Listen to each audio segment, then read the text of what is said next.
मेरी सभी को नमस्ते जी, नमस्कार। आज का दिन आपके लिए अच्छा रहे। आज का दिन आपके लिए और आपके परिवार के लिए अच्छा रहे। तो आप हमेशा खुश रहें। लीजिए, आज हम शुरू कर रहे हैं गीता का 12वां अध्याय। गीता का कौन सा है? 12वां अध्याय है। 12वें अध्याय को क्या बोलते हैं? भक्ति योग। 12वें अध्याय को क्या बोला जाता है? भक्ति योग। तो हम 12वां अध्याय शुरू करेंगे। पाठ क्या है? 27। 12वां अध्याय पाठ 27 आज हम शुरू करने जा रहे हैं। लीजिए, आप इसके सुनिए और इसके पर विचार कीजिए।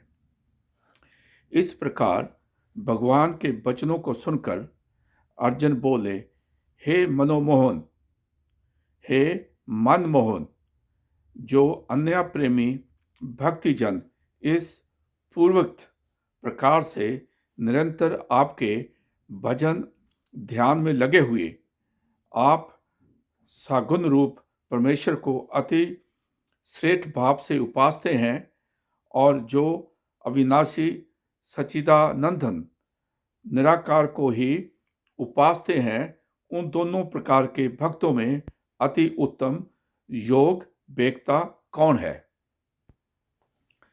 इस प्रकार अर्जुन के पूछने पर श्री कृष्ण भगवान बोले, हे अर्जुन, मेरे में मन को एकाग्र करके निरंतर मेरे भजन ध्यान में लगे हुए जो भक्तजन अतिशय श्रेष्ठ श्रद्धा से युक्त हुए मुझ सगुण रूप परमेश्वर को भजते हैं, वह मेरे को योगियों में भी अति उत्तम योगी मान्या है। अर्थात उनको मैं अति श्रेष्ठ मानता हूं। और जो पुरुष इंद्रियों के समुदायों को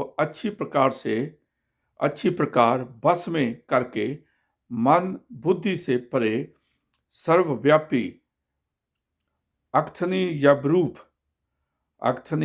यश रूप और सदा एक रस रहने वाले नित्य अचल निराकार अविनाशी सच्चिदानंदन ब्रह्मा को निरंतर एक भाव से ध्यान करते हुए उपासते हैं, वह संपूर्ण भूतों को हित में रत हुए और सब में समान भाव वाले योगी भी मेरे को ही प्राप्त होते हैं।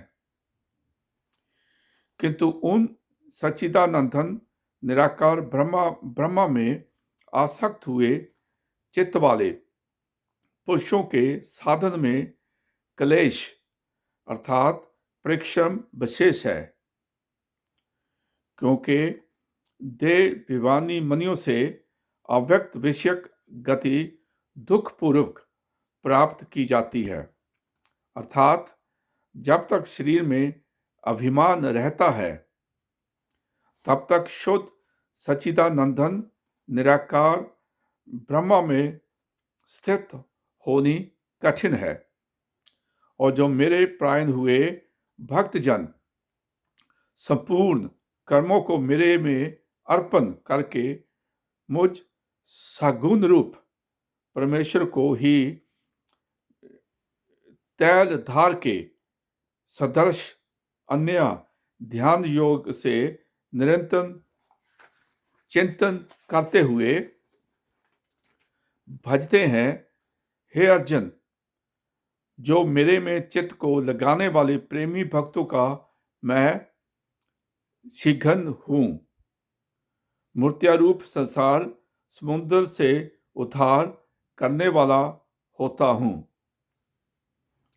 इसलिए हे अर्जुन, तू मेरे में मन को लगा और मेरे में ही बुद्धि को लगा। इसके उपरांत तू मेरे में ही निवास करेगा, अर्थात मेरे को ही प्राप्त होगा। इसमें कुछ भी संशय नहीं है। यदि तू मन को मेरे में अचल स्थापन करने के लिए समर्थ नहीं है, तो हे अर्जुन, अभ्यास रूप योग के द्वारा मेरे को प्राप्त होने के लिए इच्छा कर। यदि तू ऊपर कहे हुए अभ्यास में असमर्थ है, तो केवल मेरे लिए कर्म करने ही परायण हो। इस प्रकार मेरे अर्थ कर्मों को करता हुआ भी मेरी प्राप्ति रूप सिद्धि को ही प्राप्त होगा,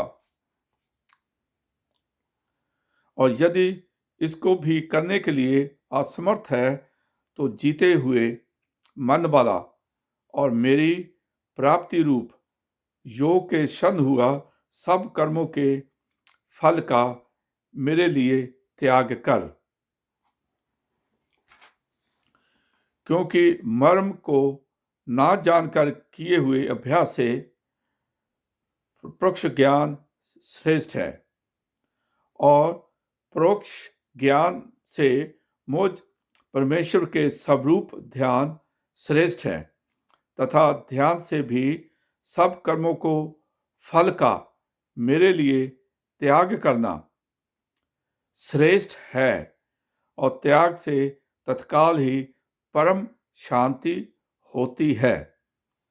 इस प्रकार शांति को प्राप्त हुआ जो पुरुष सब भूतों में द्वेष भाव से रहित एवं स्वार्थ रहित, सबका प्रेमी और हेतु रहित दयालु है, तथा ममता से रहित एवं अहंकार से रहित, सुख दुखों की प्राप्ति सम और क्षमावान है, अर्थात अपराध करने वालों को भी अभय देने वाला है, तथा जो ध्यान योग में युक्त हुआ निरंतर लाभ हानि में संतुष्ट है, तथा मन और इंद्रियों सहित शरीर को बस में किए हुए मेरे में दृढ़ निश्चय वाला है, वह मेरे में अर्पण किए हुए मन बुद्धि वाला मेरे भक्त मेरे को प्रिय है,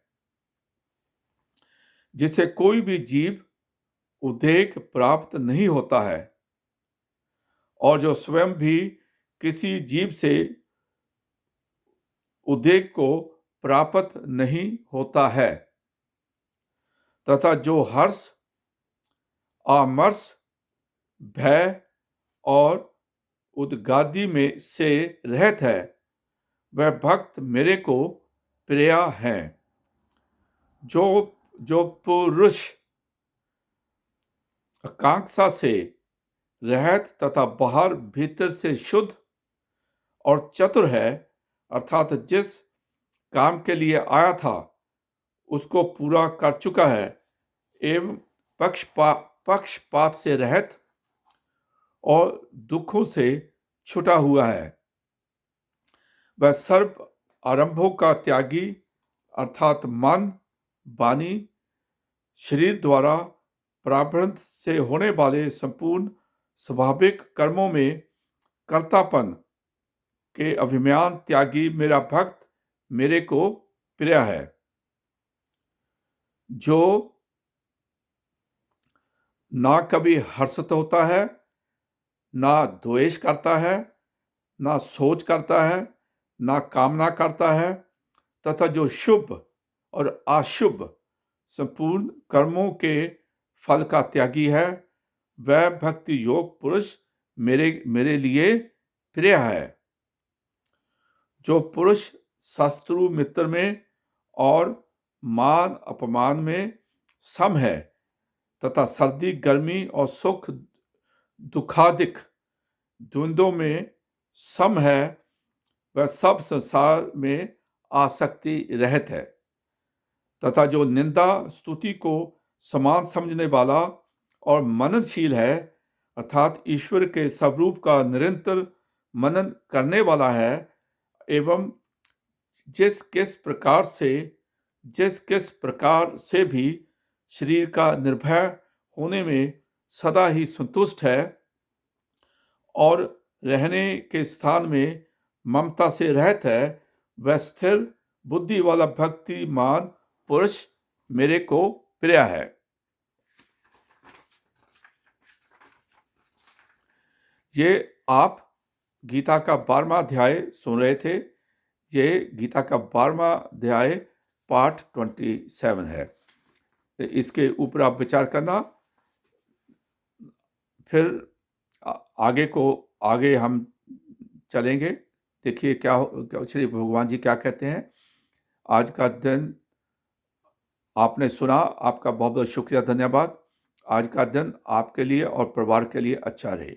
अब मुझे इजाज़त दीजिए। अच्छा जी, नमस्ते। फिर आपसे मुलाकात होगी। तब तक के लिए नमस्ते। आज का दिन आप